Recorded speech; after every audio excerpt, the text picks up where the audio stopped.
Let's face it, the majority of people are also, I'm scared to tell you directly, that they hide because they don't like you. Behind hollow praises and phony smiles, I've experienced both forced politeness and mistakenly believing that someone was only a buddy to discover that they had been secretly hoping for my fall. It's harsh, but this is the truth. If you fail to see the warning indications, you'll ultimately waste your time and energies on those who, deep down, are unable to comprehend you. So let's get over the BS and discuss the warning indications that someone dislikes you, but is keeping it a secret. It's better than what you hear. To confront reality rather than endure denial, which they constantly make fun of. We are all aware of that one person's shortcomings, who enjoys making jokes, particularly when the joke is on you. They will make fun of you. Peculiarities, errors, and your small flaws, and they accomplish it via a saying, "I'm just playing with you," with a smile. At first glance it appears innocent, but let's not. To be honest, these jokes are frequently more rather than merely joking around. They estimated carefully disguising digs as humor intended to gradually erode your sense of self-worth.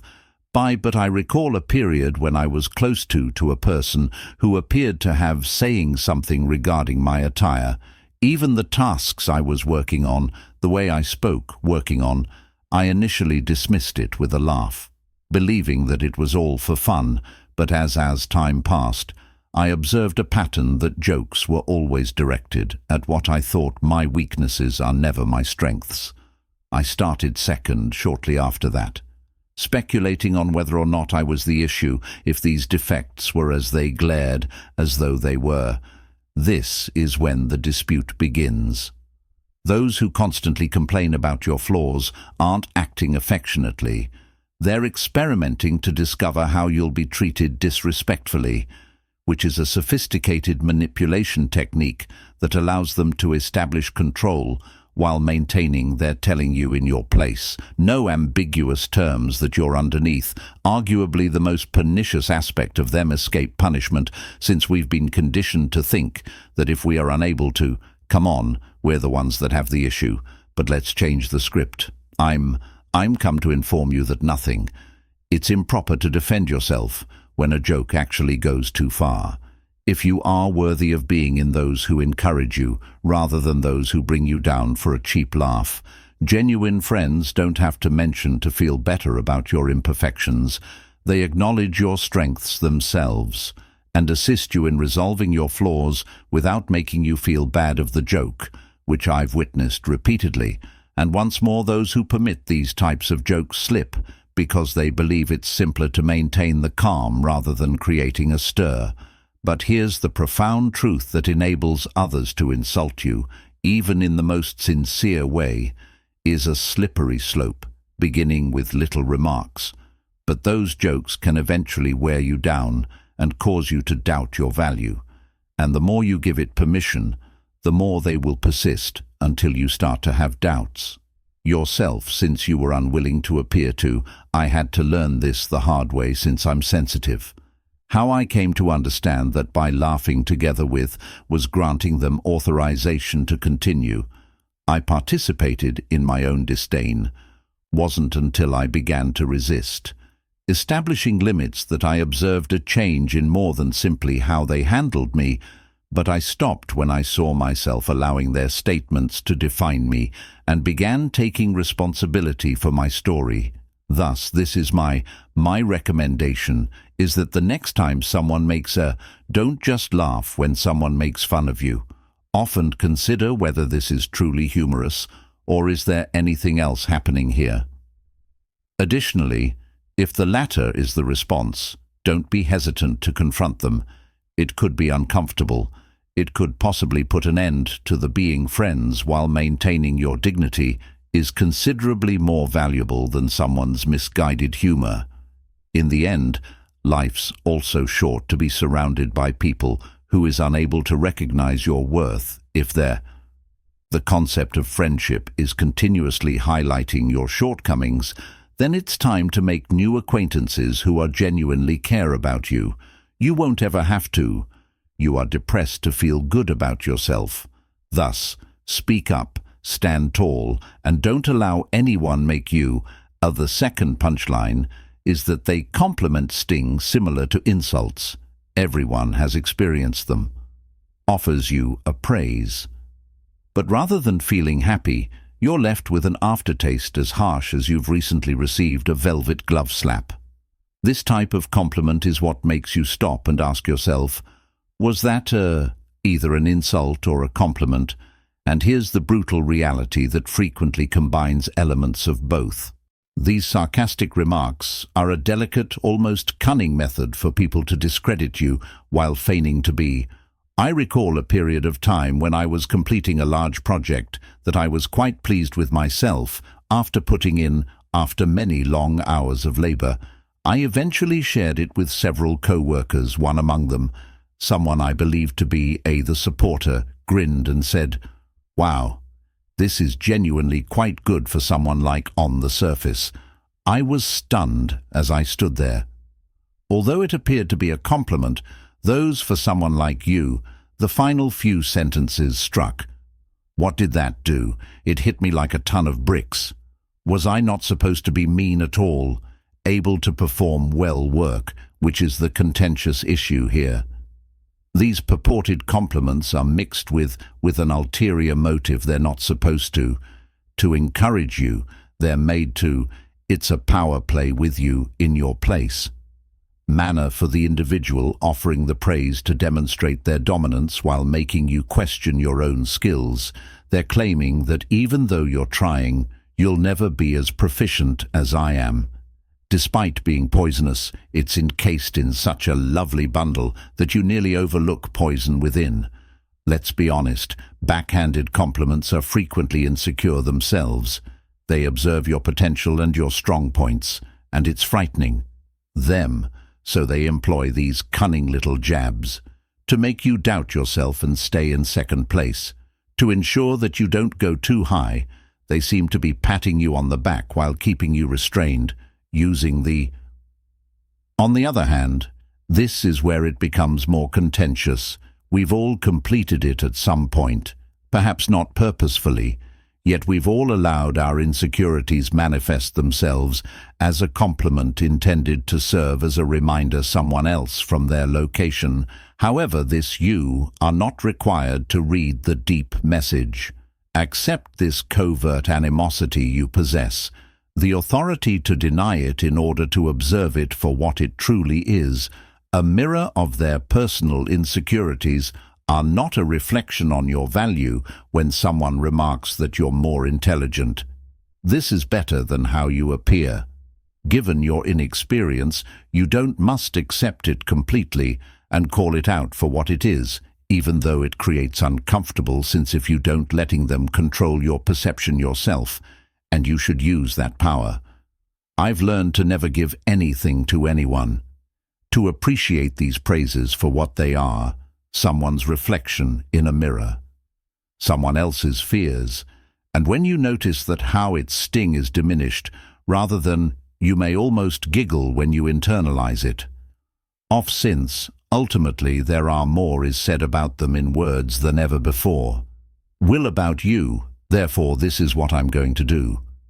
When someone compliments me in a backhanded manner, I don't ignore it. I'll reply with thank you. But what do you meaning that it compels people to face the slight concealed in their remarks, and typically it places them on the suddenly. They realize that it's fantastic that they're not playing their game, how fast their song shifts, the don't let anyone wear a veil, take away. Define yourself by your negativity, whether it's a kind friend who is envious of a co-worker or even a relative recalls this. Your value cannot be disputed. Praise should make you feel better, not sad. If someone's remarks depress you, when you're doubting yourself, it's time to. Instead, consider their motives. Is too brief to squander on individuals who cannot truly rejoice in your accomplishments. Be in the company of those who see your worth and don't hesitate to let you to understand it without any restrictions. Attached 3. They obliquely leave you out. From planning the minor details that the most striking thing is understanding that you supposed buddies inadvertently neglected to invite you to the party, the supper, or they'll swear it on that weekend getaway. Was a mistake that it was a final tiny detail, or worse. They'll think we're already too busy. But let's face it, these are social. They are not accidents. Exclusion in its most cunning manifestation, and it's an obvious indication that your value has decreased as you believe I have been receiving. I recall this too many times. One weekend, I checked my phone and noticed images showing a bunch of buddies having a fantastic time at a gathering I would have enjoyed going to the kicker, but not a single someone told me about it in advance. Later, when I mentioned it in passing, they were full of justifications, so we assumed you were occupied or it was so last-minute plan, but I knew in my heart that if they would have wanted me there, made sure I was aware of it. And this is where this type of debate arises, of exclusion is more than just carelessness. It's intentional and serves as a means of sending a communication without uttering a single word. They don't wish to have you there, yet they lack the courage to confront you directly instead. They're hoping you'll simply disappear from the group in silence without making a fuss. It's hostile and passive-aggressive, cowardly, but it's also very prevalent. This topic isn't discussed too often. Since it's simpler to act as though it's not occurring, it's simpler to accept the reasons to persuade yourself that it was actually only an error rather than confront the unpleasant reality that you're being pushed out. Yet the matter is that if you continue to accept the excuses, you're permitting them to continue excluding. You're allowing them to determine your position in their lives instead of taking authority over your own story. I had to. For some time, I had to learn this the hard way. Remained silent, allowing those unintentional exclusions slip in the hopes that perhaps tomorrow I'd be included eventually. But then I understood. Perhaps by being quiet, I was permitting I want to be regarded as an after giving it some thought. I took action. Contentious, I began pointing them out. I would say, "Hey, I noticed you guys went. Why no one went out last weekend?" It wasn't simple to invite me, and it undoubtedly made things uncomfortable, but it additionally compelled them to face their behavior. And you'll be surprised to learn that the dynamics altered. Some became defensive, and others attempted to compensate. But the bottom line was obvious, and I refused to allow. Without a struggle, they exclude me. Here's if people want you to be in the deep message their lives, they will endeavor to, regardless of how last minute, include you. The strategy is that if they don't, it's time to reconsider the importance of those connections. You should have individuals that don't make you feel you're pursuing them all the time. Genuine friends' acceptance or focus. Remember to invite them. They make certain that you're present since they actually love spending time with you. So if you discover you're being quietly left out of, don't ignore it. Instead, face it head on. It poses challenging queries and be ready for the responses, even if they are not what you'd like to hear, at the end of the day, knowing where you would rather stand than be left. Wondering why you were excluded once more. Always keep in mind that you are not a fallback option. You should surround yourself with people who value you. Those who treat you as they're only occupied when it comes to. We've all heard that before. I'm sure of it. Sorry, I can't hang out right now because I'm busy. After all, it's the ideal justification for who is not occupied. But what occurs when you begin to see a trend that they're consistently accessible for others to upload images of their excursions to catch up with each other friends? However, in your case, they're suddenly overloaded, and it's frigid. Harsh reality that they're not overly busy. You're just too busy. I've been in that frustrating circumstance more often than I'm willing to acknowledge that I recall contacting a friend with whom I was once close, attempting to always schedule a time to catch up. I proposed an idea that they would have an "I apologize for working late. I have a lot on my plate, perhaps next week." I would observe them interacting with other. Somehow, folks are having a terrific time. Constantly managing to find time for everyone else took longer than I did. Compared to what I'd like to acknowledge, the pattern of the communication they were sending made it obvious that I wasn't a priority. No longer in their lives, this is where the "when" dispute arises. We've seen embrace being busy as a legitimate excuse for disregarded. But let's be honest, folks make time for the things and people they care about. Regarding if they're always occupied when it comes to you, it has nothing to do with it concerns their priorities and schedule. It's difficult to accept because it compels you to face the fact that they may not value you as much as to you. They represent the brutal truth. That being busy is frequently a kind way of stating that I don't want to interact with. They can more easily place the blame on you, their schedule, rather than acknowledge that they've decided to exclude you from their method of living is passive-aggressive, of maintaining a distance from you without having to handle the conflict that would result from informing you of the inactuality. They wish to keep you in debt, without really investing, just in case I've been on both sides of the relationship. On the other hand, there were moments when I was the one offering justifications since I was unsure of how to inform someone that I'd left the friendship behind. But being on the receiving end gave me a useful lesson. It's preferable to be truthful, even if it's more awkward than stringing someone in addition to justifications. When I eventually called out my friend on being constantly occupied, although the conversation was unpleasant, it was essential. It provided me with the insight I have to go on, devote my time and vitality in partnerships where I was appreciated, and this is the deep message: you both time and your energy are valuable. Don't squander it on unworthy individuals. Made the effort to accommodate you if someone is always too busy to spend time with you. To reconsider the relationship you're worthy of being in, those that can't wait to see you try to incorporate you into their lives, not only at the time of convenience for them, but because they actually take pleasure in your business. It is crucial to acknowledge because individuals change, and so do partnerships that we occasionally cling to. Those who are habitually nostalgic or afraid of being alone themselves, even when they've obviously moved on. Yet letting go has many advantages. Go ahead and admit that you deserve more than a person's spare time. It's not about being demanding or needy.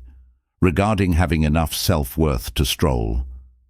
Stay away from people that don't respect you. 5.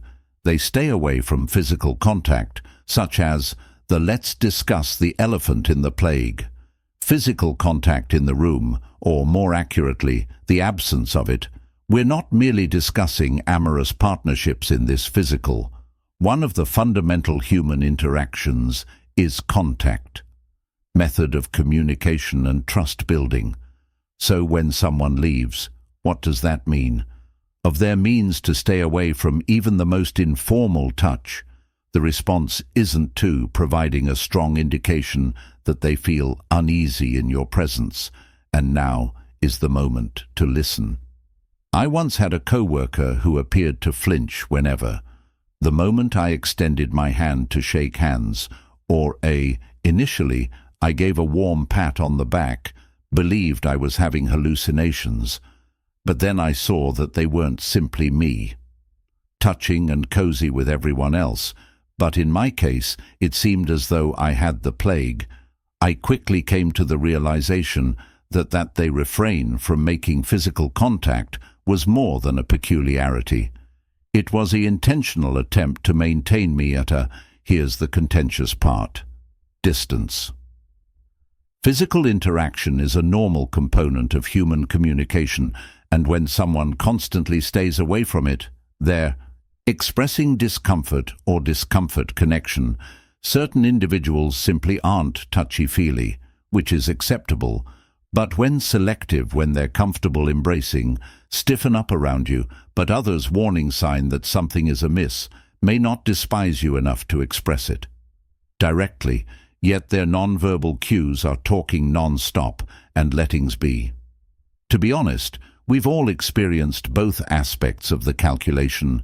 Perhaps you've leaned back or declined a handshake when someone approached you too closely because you simply didn't sense the atmosphere, or perhaps you've been the recipient and pondering the reason. It seems like someone constantly flinches when you're around. It's awkward. Awkward, and it frequently indicates that the relationship is not as solid as you would want to ponder, but this is the most profound. In actuality, physical contact is a component of interpersonal connection, is the way we demonstrate warmth, compassion, and trust. When someone stays away from you, they're merely avoiding contact, intimacy, vulnerability, and proximity.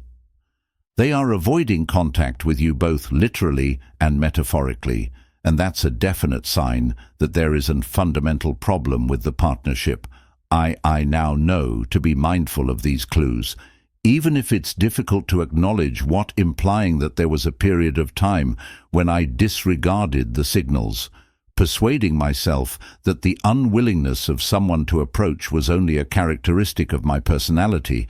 But the more I thought about it, the more I understood that it was about our connection and me.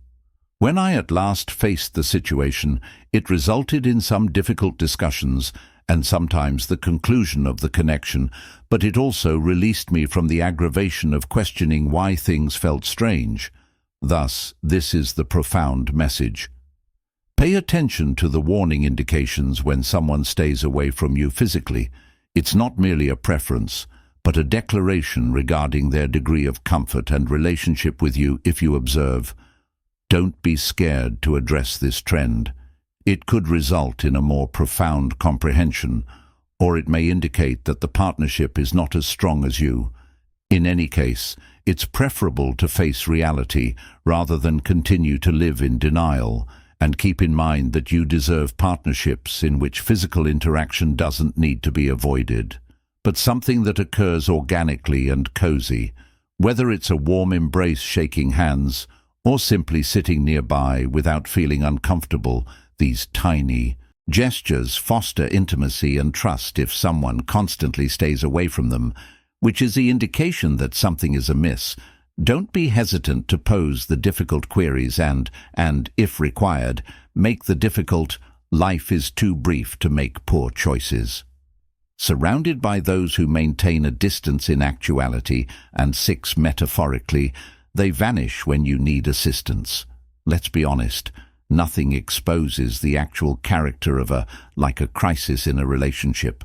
When things are difficult, you discover what does it say that true friends are? About someone when they disappear. When you really need it. It's not just it is a neon warning symbol of flakiness, that they don't care as much about you as you may have imagined. Let's be honest. When a disappearance act is performed, when you're at your lowest, it's not simply painful, it's I discovered betrayal the hard way. During a very difficult time I was coping with a significant personal. Something that truly shocked me was, naturally, I went to the individuals at the center. I thought of close friends who were expecting little assistance, even if it was merely a brief phone call or text. But suppose what crickets the individuals I assumed would be there for me at any time, having all excuse in the book because I'm really busy with "I apologize, but I'm just very busy at work." Spoiler alert, I'll check in with you later. Alert, they didn't, and this is where it gets contentious. People enjoy talking about regarding their unwavering support for you, but when things become tough, many of them merely exist to enjoy the good times. They'll join you for a party and laugh with you, and take pleasure in life's high points. However, as soon as things become actual, it is easier for them to be nowhere to be found, to ignore you rather than address your suffering or uneasiness.